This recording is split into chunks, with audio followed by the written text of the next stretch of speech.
Hi, everybody. I hope you had a good few days off last week. We remember that we have a lot to do, and so we're happy that we're together today. This week we are doing chapter 9. Now, it's really about Jesus' death and resurrection, which seems a little bit early in the season to be talking about it, but it's for a reason. But before we can do chapter 9, we have to review a little bit about Lent.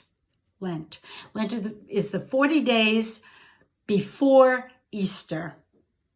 So last Wednesday was the first day of Lent, Ash Wednesday. And if you noticed in the paper, there was a little article about it. Instead of putting ashes in the sign of the cross on your forehead and saying, turn away from sin and follow the gospel, Father said the same words, but he sprinkled a few ashes on the top of people's heads. Means the same thing. It's all symbolic. It's to symbolize that we are to follow Jesus.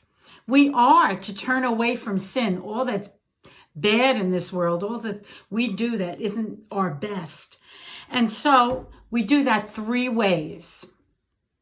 We do that by prayer, by fasting, and by almsgiving. Now, we gave you a paper with ideas for prayers, and we gave you a kit to make a little reminder on it. Now, if you look up behind me on my lamp, we hold ours there so we can't miss it.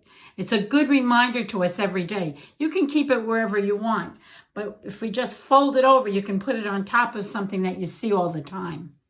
So on Sundays, we change everything back down to the bottom. And so now, last week, did you pray for anybody? Who am I going to pray for? Well, there's a big list of them. What I like to do is check off who I pray for. So I get to pray for a lot of different people during Lent. And if you did choose to do that, that's fine. You don't have to do that. You can pray for the same person every day. You can even pray for yourself. And then fasting, things to give up. Look and see what you can fast from.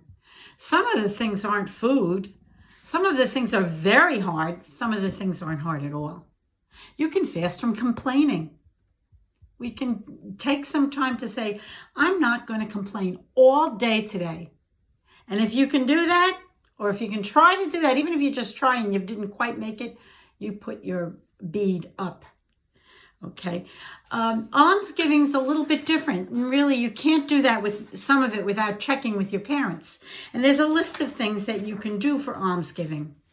All of these things that you do are done to make yourself a better person and bring you closer to Jesus. And that's just what you need to do during Lent. That's our special time set aside. Remember, Jesus went into the desert for 40 days to talk to his Father, to pray, to sacrifice. He's asking us to do the same thing these 40 days. Just pull yourself away from the things you want, the things that are important to you, and look around you and see what really needs things, who really needs things, what really needs to be done. It's not a hard thing. And when you do it, you push your bead up. And then at the end of the week, all the beads go back down and you start again. Now, in chapter 9, we talk about Jesus' death and resurrection. We read about this. It's called the Paschal Mystery. The word Paschal means kind of like passing over from death into life. Jesus died on a cross for us. And he rose on his own from death into life for us. We believe it. We heard it said in the Apostles' Creed, and when you do your chapter, you'll hear it too. He suffered under Pontius Pilate. He was crucified. He died and was buried. He descended into hell, and on the 3rd day, he rose again from the dead.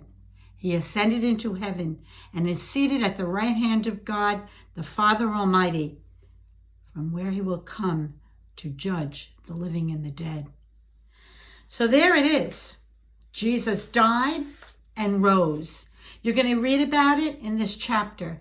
But it's something we should keep in mind as we do our Lenten sacrifices, as we try our best to push that bead up every day. And you know, nobody knows but God what you do that's good. And it should be done without telling people all the things that you do that are good. So Lent is still here. We are just about finished with the first week in Lent. You have some time left. Please don't waste it. Use it wisely, because in not too long a time, we are going to be at Good Friday, where Jesus died, and he did that for you and for me. So if you didn't pick up your things at OLM, try to do it this week.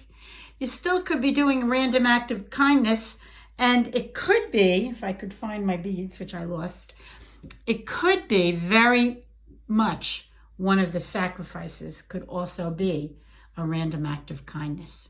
So God bless you this week, and remember that Jesus did all of this for you. God bless.